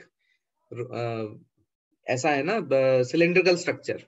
ठीक, हम इस सिलिंड्रिकल स्ट्रक्चर का क्या देख रहे हैं? Transverse section. टीएस मतलब ट्रांसवर्स सेक्शन हो गया। जब हम ट्रांसफर सेक्शन देख रहे हैं तो इसमें हमने लोकेट कर दी सबसे पहले तो पोजीशन, कि भाई स्पाइनल कॉर्ड का ये जो साइड है नीचे की तरफ जो दिख रहा है ये वेंट्रल साइड है, और ये वाला जो साइड है ये डोर्सल साइड है। चाहे डोर्सल साइड हो या वेंट्रल साइड हो, दोनों तरफ से न्यूरॉन्स के जो है वो बंडल्स रिलीज होते हैं। बंडल्स का मतलब जो न्यूरॉन जब एग्जिट करेगा तो उसका एक्सॉन निकलेगा ना बाहर, तो एक्सॉन के बंडल्स होंगे दोनों तरफ। अब ये जो डोर्सल वाला हिस्सा दिखाई देता है हमको, डोर्सल रूट, उसके अंदर जो न्यूरॉन हमको दिखता है वो दिखता है सूडो यूनिपोलर जैसा। अब सूडो यूनिपोलर यहाँ पर जो दिख रहा है उसमें गैंग्लियन वर्ड क्यों है ये मैंने तुम्हें बताया। गैंग्लियन का मतलब क्या हो गया? Group of cell body. तो इस पोर्शन में एक न्यूरॉन थोड़ी है, यहाँ तो बहुत सारे न्यूरॉन होंगे, तो यहाँ पर सबका जो सेल बॉडी का एग्रीगेशन हुआ है, जो इकट्ठा हुई है सबकी सेल बॉडी, तो इस पोर्शन को इसलिए गैंग्लियन कह दिया जाता है। ठीक है जी? Yes sir. Okay, then comes your next neuron, that is bipolar. तो बाइपोलर में क्या है? नाम ही बता रहा है बाई, सेंस ऑर्गन्स। तो इसके बाद दो प्रोजेक्शन है, ये ऐसा एग्जिट और रिसीविंग के लिए हो गए दोनों हैं। अब ये तो पता ही होगा सबको, कहाँ प्रेजेंट है हमारे? रेटिना में और ऑल्फैक्टरी एपिथेलियम। हाँ, तो बेसिकली जो सेंस ऑर्गन्स हैं, सेंस ऑर्गन में तुम बात करो, चलो तुम ऑल्फैक्टरी एपिथेलियम कह रहे हो, मैं लिख देता हूँ।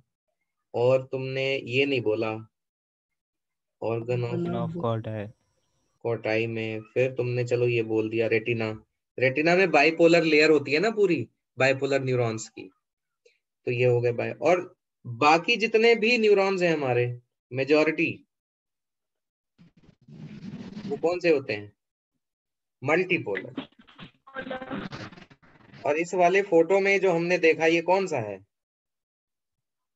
मल्टीपोलर, क्योंकि इसके पास बहुत सारे डेंड्राइट्स हैं इसलिए ये मल्टीपोलर है, बहुत सारे प्रोजेक्शंस हैं इसके पास। तो ये 5 तरीके के न्यूरॉन्स हैं on the basis of their polarity. ठीक है, नेक्स्ट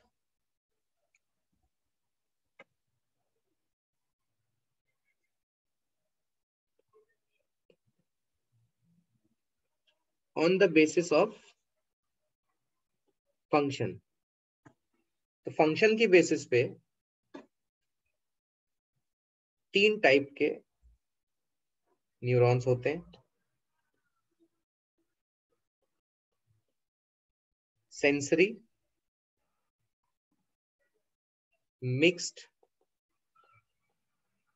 और मोटर। सेंसरी को एफरेंट भी कहा जाता है। मिक्स्ड का होता है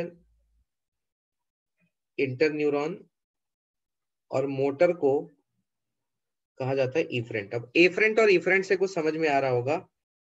सेंसरी न्यूरॉन्स हम उनको बोलेंगे जो कि इम्पल्स को कैरी करते हैं, those which carry impulses from receptors to CNS. CNS पता है सबको क्या है? Central nervous system. ठीक है, इसमें ब्रेन और स्पाइनल कॉर्ड आते हैं। तो ब्रेन और स्पाइनल कॉर्ड की तरफ जो इम्पल्स लेकर आता है उसको बोलते हैं एफरेंट न्यूरॉन। तो इसका अपोजिट हो जाएगा मोटर वाला, इसको क्या बोल दोगे? They carry impulses away from CNS. और सीएनएस से किसके पास ले जाते हैं? ये इफेक्टर ऑर्गन्स के पास ले जाते हैं जो रेस्पॉन्ड करती हैं। है ना। जैसे गरम प्लेट पर हाथ गया तो जो हीट की वजह से इंपल्स जनरेट हुआ वो कौन ले गया सीएनएस पर? ब्रेड। ये सेंसरी वाला ले गया, ठीक है। और उसके रेस्पॉन्स में पर्सन क्या करता है? हाथ हटाता है। तो हाथ हटाने के लिए इफेक्टर ऑर्गन कौन सी होगी? मसल्स होंगी। हाँ, तो सेंट्रल नर्वस सिस्टम से मसल तक इंपल्स लेकर कौन गया? मोटर या इफरेंट न्यूरॉन। और सेंट्रल नर्वस सिस्टम में वो न्यूरॉन्स जिन्होंने सेंसरी और मोटर के बीच में कोऑर्डिनेशन किया है, इंटरप्रिटेशन किया है इंपल्स का, उनको हम बोलते हैं मिक्स्ड या इंटर न्यूरॉन। ठीक है, तो यहां पर हम लिख देंगे इसका काम है coordination between sensory and motor. अगर हम समझे तो इसी डायग्राम से इसको भी समझ सकते हैं।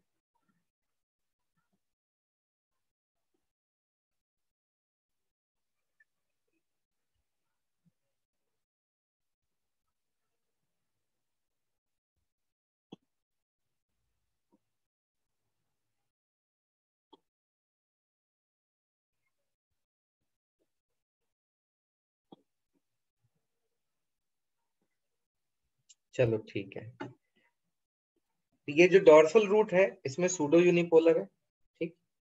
ये जो स्पाइनल कॉर्ड का हिस्सा है ये वाला, इसमें भी एक न्यूरॉन है और इसके बाद यहां भी एक न्यूरॉन है जो किसमें प्रेजेंट है? वेंट्रल रूट में।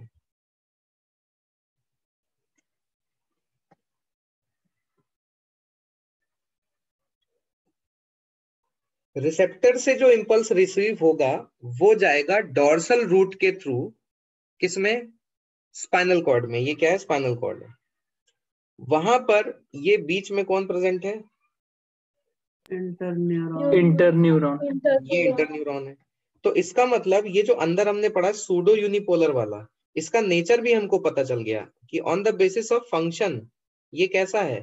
सेंसरी। ये सेंसरी है। और ऑफ कोर्स ये जो इंपल्स का डायरेक्शन है वो ये हो गया ना, रिसेप्टर से गया किसके पास? ये सेंसरी न्यूरॉन। और सेंसरी न्यूरॉन किधर लेके गया? ये लेके गया इंटर न्यूरॉन के पास। इंटर न्यूरॉन से फिर ये किसको गया? ये गया वेंट्रल रूट के न्यूरॉन को। तो अब ये वेंट्रल रूट का जो न्यूरॉन है ये ले जाता है किसके पास? इफेक्टर के पास। ये इफेक्टर ऑर्गन के पास ले जाता है। तो बाय नेचर ये क्या हो गया? ये मोटर हो गया। और इसी आर्क को हम रिफ्लेक्स एक्शन में भी पढ़ते हैं ना, इसी आर्क को क्या बोलते हैं? यस सर, इसी को बोलते हैं रिफ्लेक्स आर्क। ठीक है, पाथवे आता है, रिफ्लेक्स का पाथवे क्या है? तो पाथवे क्या है? स्टार्टिंग फ्रॉम रिसेप्टर, रिसेप्टर के पास, रिसेप्टर के बाद क्या आएगा? Sensory neuron. फिर उसके बाद क्या आता है? सीएनएस का कोई पार्ट या इंटर न्यूरॉन। उसके बाद क्या आएगा? वेंट्रल रूट में मोटर न्यूरॉन। और मोटर न्यूरॉन के बाद क्या आता है? Effector organ. ठीक है ना। तो आई थिंक ये क्लियर है आपको। तीनों on the basis of function मैंने बता दिए तुम्हें। अब अगर तुम्हें ये कभी कंफ्यूजन रहे कि इसको कैसे याद करना है तो तुम इसको ऐसे याद कर सकते हो, DSVM। डी से हो जाएगा डॉर्सल। डॉर्सल क्या? रूट। वी से हो गया वेंट्रल रूट। एस से सेंसरी न्यूरॉन। सेंसरी। और एम से मोटर। तो डॉर्सल रूट में जो न्यूरॉन्स हैं वो बाय नेचर क्या है? सेंसरी। और वेंट्रल रूट में जो है वो बाय नेचर मोटर न्यूरॉन्स है। ठीक है, DSVM से याद कर लेना।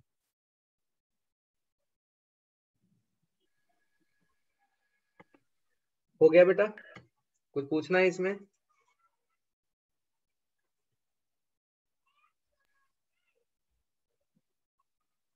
चलो आगे बढ़ते हैं। तीसरी category on the basis of myelination, कि भाई माइलिनेटेड है या माइलिनेटेड नहीं है, इस आधार पे दो टाइप हो जाएंगे। ये तो पता ही है तुम्हें।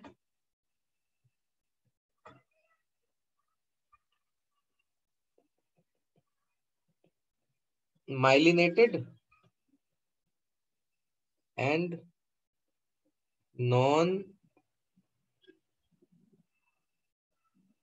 माइलिनेटेड। इसमें ये लिख देता हूँ, माइलिन शीथ प्रेजेंट है, यहाँ क्या हो गया, माइलिन शीथ एब्सेंट हो गई। और क्या डिफरेंस बताओगे, दोनों में से थिक कौन है? माइलिनेटेड। माइलिन वाले थिक हो जाते हैं और नॉन माइलिनेटेड वाले ये थिन रह जाते हैं। नोड ऑफ रैनवियर किसमें होगा भाई? जिसमें माइलिन शीथ है वहीं पे तो नोड ऑफ रैनवियर की एग्जिस्टेंस है। Yes sir. अगर माइलिन शीथ ही नहीं होगा तो नोड ऑफ रैनवियर की एग्जिस्टेंस नहीं। Yes sir. Node of Ranvier absent हो गया। स्पीड ऑफ कंडक्शन जो है वो यहां पर होती है फास्ट और यहां पर होती है रिलेटिवली स्लो। अगर हम यहाँ पर किसी मैग्नीट्यूड के रेफरेंस में बात करें कि कितनी है, तो हम यहाँ पे कंपेयर कर सकते हैं कि अगर माइलिनेटेड न्यूरॉन्स हैं तो इनका जो इम्पल्स कंडक्शन है वो 120 से 150 मीटर पर सेकेंड के रफ्तार से हो सकता है, और यहाँ पर जो है ये नॉन माइलिनेटेड वाले ये 0.5 to 10 मीटर्स पर सेकेंड करते हैं। ठीक है, तो देख सकते हो कितना ज्यादा डिफरेंस है। अब ये जो डिफरेंस है वो तुमको पता ही है किस वजह से आया है, माइलिनेशन की वजह से आया है, और माइलिनेशन की वजह से यहाँ जो कंडक्शन होता है सॉल्टेटरी, यस, उसको आप बोलते हैं सॉल्टेटरी मूवमेंट कंडक्शन या बोलते हैं सॉल्टेशन। एवोल्यूशन चैप्टर में भी ये वर्ड यूज हुआ है, सॉल्टेशन। उसका क्या मतलब हुआ? Single step large evolution. हाँ, सिंगल स्टेप लार्ज म्यूटेशन बोलते हैं उसको ना।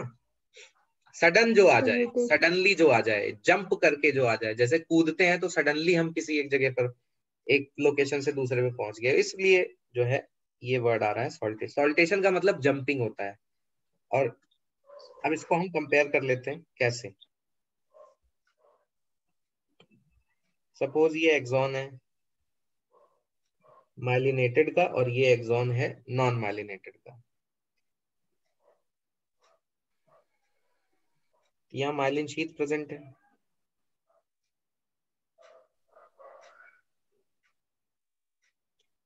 और ये दूसरे वाले में माइलिन शीथ नहीं है। तो मैंने कहा जो इम्पल्स जनरेट होता है वो किस वजह से जनरेट होता है? आयंस का जो इक्विलिब्रियम है वो यहाँ पर डिस्टर्ब होगा। हम कहते हैं बाहर से सोडियम अंदर आ जाता है और अंदर से पोटेशियम बाहर जाने लगता है। तो यहाँ पर ए पॉइंट पर इम्पल्स आ गया, लेकिन बाकी जगह तो माइलिन शीथ है तो यहाँ कोई मूवमेंट नहीं होगी, आयंस की मूवमेंट इस जगह नहीं होगी। तो अगली जो मूवमेंट होगी किस साइड पे होगी? बी पे। फिर यहाँ नहीं होगी, कहाँ होगी? सी पे। इसी तरह यहाँ नहीं हो पा रही है, कहाँ हो रही है? डी पे। तो ऐसा लगता है कि इम्पल्स ने ए से जंप कर दिया किस पे? बी पे, और बी से जंप कर गई सी पे, सी से जंप कर गई डी पे। अब जब इतना सारा एरिया कवर ही नहीं करना पड़ रहा है, यहाँ पर आयनिक चेंजेस नहीं आ रहे हैं, तो ऑफ कोर्स ए से डी पहुंचने में समय कम लगेगा, है कि नहीं? अरे यस सर, नो सर, कुछ बोलते ही नहीं हो भाई तुम लोग तो। Yes sir, yes sir. ठीक, और यहाँ पर दूसरे वाले में माइलिन शीथ नहीं है, तो यहाँ पूरे में जो है इम्पल्स को ऐसा ट्रेवल करना पड़ेगा, हर पॉइंट पे आयन का एक्सचेंज होगा और इसलिए इट विल टेक टाइम, पूरे पर यहाँ पर जाती जाएगी। तो इस तरीके का जो कंडक्शन होता है जिसमें कुछ एरिया को इम्पल्स ट्रैवर्स नहीं करता, उस कंडक्शन को हम कहते हैं सॉल्टेटरी कंडक्शन या सॉल्टेशन, या हम इसको बोलते हैं जंपिंग। लेकिन कुछ जंप नहीं हो रहा है, ठीक है ना।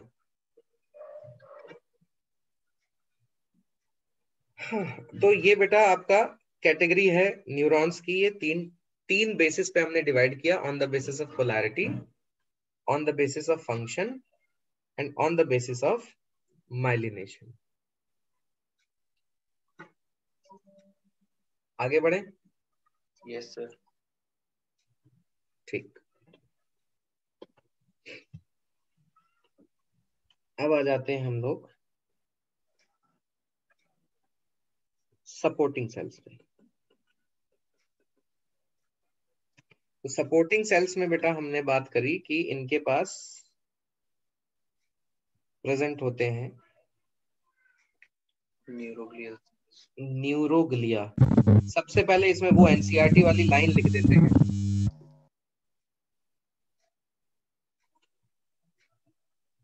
कि it makes up more than half of the volume of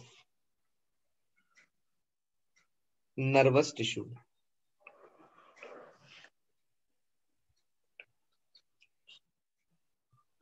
neuro और ग्लाया, ग्लाया मतलब यहां पर हो गया ग्लू, ग्लू बिटवीन न्यूरॉन्स। तो यहाँ ग्लू नहीं है, ग्लू का मतलब इनका काम है protection packaging of nervous tissue. मतलब नर्वस टिश्यू में जो न्यूरॉन्स का नेटवर्क है, उस नेटवर्क के बीच में जो भी स्पेस है, और ये कह भी रहे हैं कि more than half of the volume, तो ऑफ कोर्स उसके अंदर ये सारी चीजें प्रेजेंट हैं और वो उस नेटवर्क को फिल कर रहा है। नेटवर्क के बीच में जो स्पेस है उसको पूरी तरीके से भर रहा है। भरने के साथ में इसमें बहुत सारे इसके फंक्शंस हैं न्यूरोग्लाया के। तो अगर न्यूरोग्लाया को फर्दर क्लासिफाई किया जाए तो यहाँ पर on the basis of different types of cells हम इसको क्लासिफाई कर सकते हैं।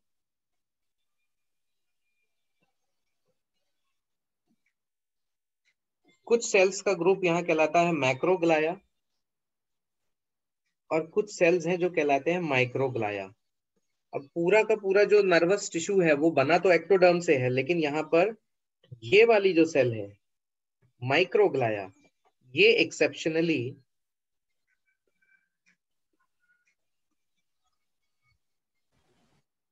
इज डेराइव्ड फ्रॉम, किससे होता है ये? यस, ये मीजोडर्म से होता है। और यहाँ पर माइक्रोग्लाया जो है, इसका अगर फंक्शन आपसे पूछा जाए तो आप कहेंगे दीज आर फैगोसाइटिक सेल्स। और अब आई थिंक क्लियर है तो सबको कि फैगोसाइटिक सेल्स अगर हम बोलते हैं तो ये क्या कर रहा होता है? It removes any microbes, debris मतलब जो भी वेस्ट वगैरह है उसको ये यहाँ से रिमूव कर रहा होता है। मैक्रोग्लाया जो है ये फर्दर डिवाइड कर देते हैं हम इसको into astrocytes and oligodendrocytes.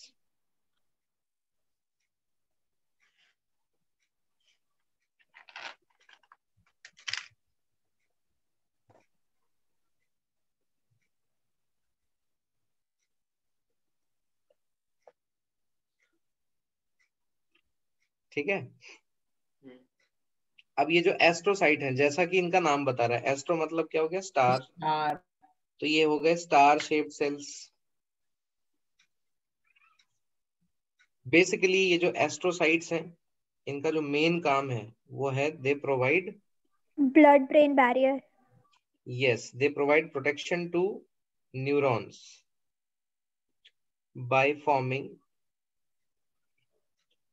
BBB, जिसको कि अभी बिटिया ने बताया ब्लड ब्रेन बैरियर।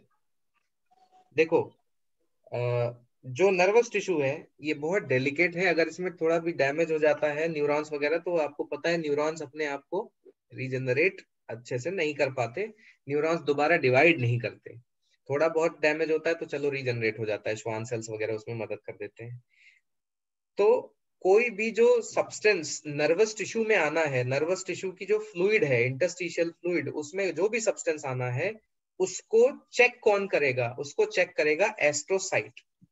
अब अगर एस्ट्रोसाइट को बैरियर बनाना है, यानी astrocytes they are preventing leakage across tissue, तो यहां पर भी कोई जंक्शन होगा, इसका मतलब tight junction.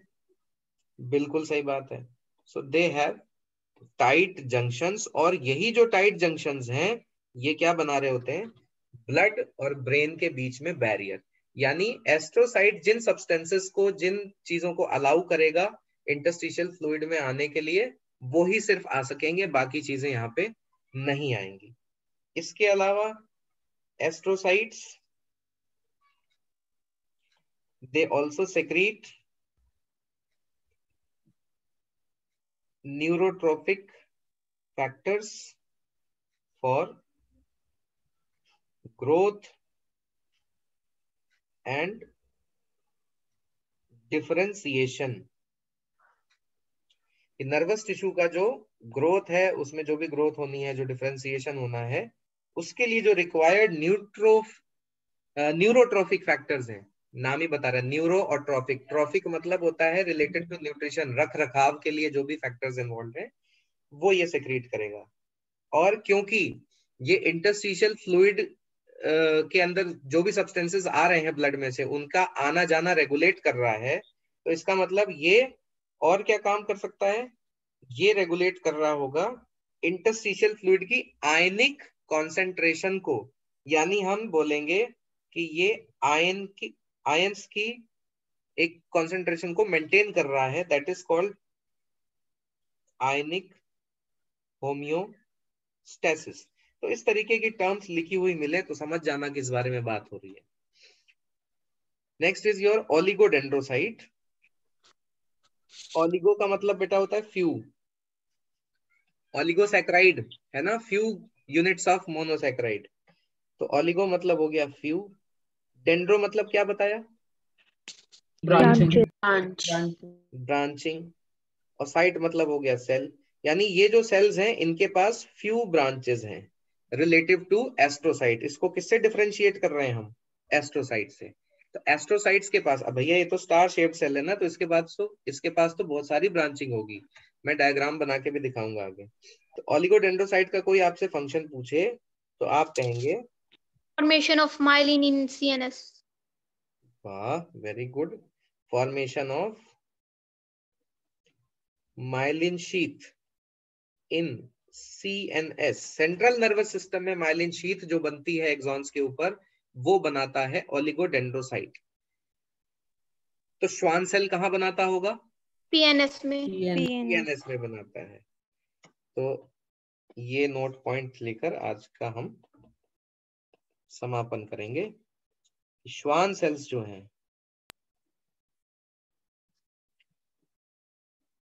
Form myelin sheath in PNS, while oligodendrocytes form myelin sheath in CNS। इसको आप ऐसे याद कर सकते हैं, C से हो गया CNS, CNS में कौन बना रहा है? ओलिगोडेंड्रोसाइट। P से हो गया PNS, PNS में कौन बना रहा है? Schwann cell. ये श्वान सेल जो है उन्हीं श्वान के नाम के ऊपर आधारित है जिन्होंने सेल थियरी दी थी, याद है? सेल थियरी किसने दी? हाँ, तो ये वही है। ठीक है, okay then that's all for today. Next class में हमारा ये